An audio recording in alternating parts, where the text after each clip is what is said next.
అరే బట్టు, చెప్పరా గజేల. మలయాళం సినిమాల మీద నువ్వు ఒపీనియన్ ఏంట్రా? 40% ఆఫ్ ద మలయాళం సినిమాలు చాలా బాగుంటాయి. వాళ్ళు హానెస్ట్ గా ప్రెజెంట్ చేస్తారు సినిమాల్ని. మలయాళం సినిమాలు నేను చాలా చూశాను. 2020 కరోనా దగ్గర నుంచి కూడా మలయాళం సినిమాలు అన్నది గ్లోబల్ అయిపోయింది బాగానే. వాటికంటూ ఒక సెపరేట్ రికగ్నైజేషన్ కూడా తెచ్చుకున్నాయి. టు బి ఫ్రాంక్ మాట్లాడుకోవాలంటే కరోనా తర్వాత అందరూ కూడా ఓటీటీ ప్లాట్ఫామ్స్ రావడంతో, వాళ్ళ దగ్గర నుంచి మంచి మంచి సినిమాలు రావడంతో ఒక డిఫరెంట్ ఫ్లేవర్ని అయితే ఎక్స్పెక్ట్ చేశారు. అవి వాటి దగ్గర నుంచి మెండుగా వచ్చి అని చెప్తాను నేను. కాకపోతే ప్రతి మలయాళం సినిమా బాగుంటుందని చెప్పి లేపుతుంటే మాత్రం నాకు కొద్దిగా ఇదిగా అనిపించింది. ఈ పర్టికులర్ మాటలు నేను ఎందుకు చెప్తున్నానంటే, రీసెంట్గానే అతి కష్టం మీద ఓపిక పెట్టి ఒక సినిమా అయితే చూశాను. ఏ సినిమా అది? The Goat Life, Prithviraj Sukumar అంది వచ్చింది కదా రీసెంట్ గా.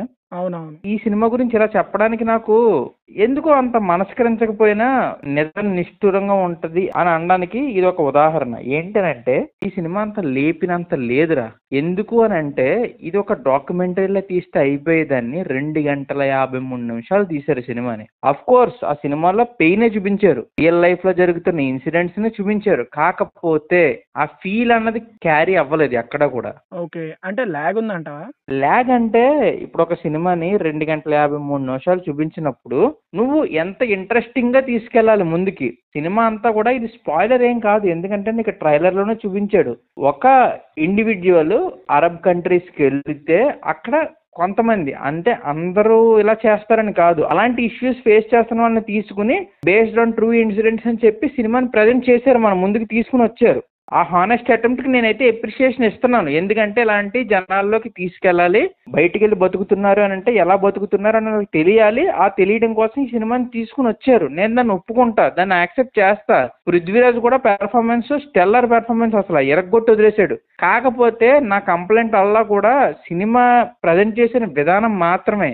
దీన్నే నువ్వు అనొచ్చు, కాంట్రవర్షియల్ గా మాట్లాడుతున్నావు ఏంట్రా, బాగా ప్రజెంట్ చేశారంటున్నావు, ఆ ప్రజెంట్ చేసిన విధానమే మళ్ళీ తప్పు అంటున్నావు అని. నా ఉద్దేశం కంటెంట్ బాగుంది, కాకపోతే కంటెంట్ ని డెలివరీ చేసిన విధానమే బాగాలేదు. అంటే ఎంగేజింగ్ ఫ్యాక్టర్ మిస్ అవుతుంది అంటావు? అసలు ఎంగేజింగ్ ఫ్యాక్టర్ అనేది లేదు మా, మిస్ అవడం కాదు, అసలు లేనే లేదు. ఒక డాక్యుమెంటరీలా చేయాల్సిన దాన్ని మళ్ళీ నొక్కు నొక్కు మరీ చెప్తున్నా. ఒక డాక్యుమెంటరీ ఒక 40 నిమిషాలు 50 నిమిషాలు ఈడ్చి కొడితే ఒక గంటలు అయిపోయి దాన్ని 2 గంటల 53 నిమిషాలు అంటే ఫ్రేమ్ టు ఫ్రేమ్ ఆ పెయిన్ ని చూపిద్దాం అని అనుకోవడంలో ఆ పెయిన్ ని చూపించడం కన్నా లాగే ఎక్కువ ఉంది. కనెక్ట్ అవ్వరు. ఇప్పుడు ఒక ఎమోషన్ ని చూపించాలంటే ఎక్కడ కట్ చేయాలో అక్కడే కట్ చేయాలి. సాగ తీసుకెళ్తే ఎమోషన్ అనేది క్యారీ అవ్వదు. మేబీ ఇది ఒక మలయాళం సినిమా కాబట్టి కొంతమంది సినిమా బాగుంది బాగుంది అని చెప్పి లేపు ఉండొచ్చు. అండ్ రీసెంట్ గా ఒక సినిమా ఉంది సేమ్ మలయాళం ఇండస్ట్రీ, ధూమన్ సినిమా. అందులో ఒక సిచ్యువేషన్ ఉంటుందిరా. ఏంటనంటే హీరో ఫ్రెండ్ ఒక ఫాస్ట్ ఫుడ్ సెంటర్ నడిపిస్తాడు.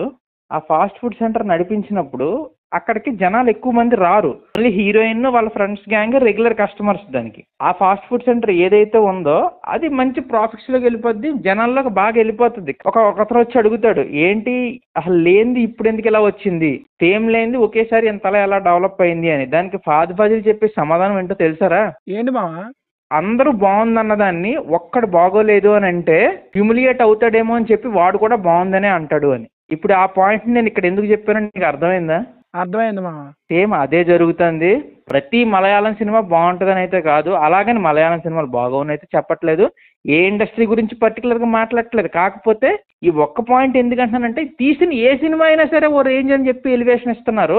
అలాంటి సినిమా మన తెలుగులో వస్తే ఎందుకు డిగ్రేడ్ చేస్తున్నారు? డిగ్రేడ్ ఇన్ ద సెన్స్ ఎందుకు ఎంకరేజ్ చేయట్లేదు? రీసెంట్గా అంబాజీపేట మ్యారేజ్ బ్యాండ్ వచ్చింది, దానికి ఎందుకు ఇవ్వలేదు ఎఫర్ట్?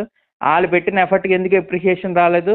అది కూడా రూరల్ బ్యాక్డ్రాప్లోనే ఉన్న నేటివిటీనే లిమిటెడ్ బడ్జెట్లోనే ఏదైతే వాళ్ళ దగ్గర ఉన్న రీసోర్సెస్తోనే తీసి సినిమాని చేసి ప్రజెంట్ చేశారు కదా, దానికి ఎందుకు ఈ రేంజ్ అప్రిషియేషన్ రాలేదు? ఎందుకంటే అది మలయాళం సినిమా కాదు కాబట్టి. ఒకవేళ అది మలయాళంలో వచ్చుంటే సరిగ్గా తీయకపోయినా సరే ఎఫర్ట్స్ని మెచ్చుకుంటారు. మనోళ్ళు సరిగ్గా తీసినా, లిమిటెడ్ బడ్జెట్తో తీసినా పొగడలేదు. నాకు అక్కడ మండిపోద్ది మామ.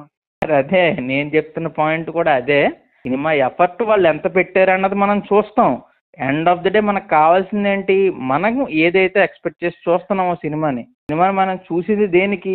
ఒక ఎంటర్టైన్మెంట్ అంటే ఓన్లీ కామెడీ అనో, రొమాన్స్ అనో, ఫైట్లనో, కమర్షియాలిటీ అనో కాదు. ఎంటర్టైన్మెంట్ అంటే నవరసాల్లో ఏది ఉన్నా అది ఎంటర్టైన్మెంట్లో భాగమే. నువ్వు ఎమోషన్ చూపిద్దాం అనుకుంటున్నావా, ఎమోషన్ చూపించు. కామెడీ చూపిద్దాం అనుకుంటున్నావా, కామెడీ చూపించు. హారర్ చూపిద్దాం అనుకుంటున్నావా, హారర్ చూపించు. ఆల్ మిక్స్ కొడదాం అనుకుంటున్నావా, ఆల్ మిక్స్ కొట్టు. తప్పు లేదు, ఒక మంచి కమర్షియల్ సినిమా తీద్దాం అనుకుంటున్నావు తప్పు లేదు. కాకపోతే ఎఫర్ట్ అనేది సాటిస్ఫాక్టరీ అయితే మాత్రమే బాగుందని చెప్తారు తప్ప అందరూ బాగుంది అంటున్నారు కదా అని చెప్పి గుంపులో గోవిందులాగా అందరూ అలాగే చెప్పాలి అని ఒపీనియన్ అయితే పెట్టుకోవడం కరెక్ట్ కాదు మేకర్స్ అని నా అభిప్రాయం. అవును మామ, రీసెంట్ మూవీస్ లో ఏ ఇండస్ట్రీలో అయినా సరే రీసెంట్ గా యంగేజింగ్ ఫ్యాక్టర్ అనేది చాలా మిస్ అవుతుంది. మంచి కంటెంట్ తో మంచి సినిమాలు రావాలని కోరుకుంటూ అన్ని ఇండస్ట్రీలు బాగుండాలి, ముఖ్యంగా టీఎఫ్ఐ బాగుండాలి.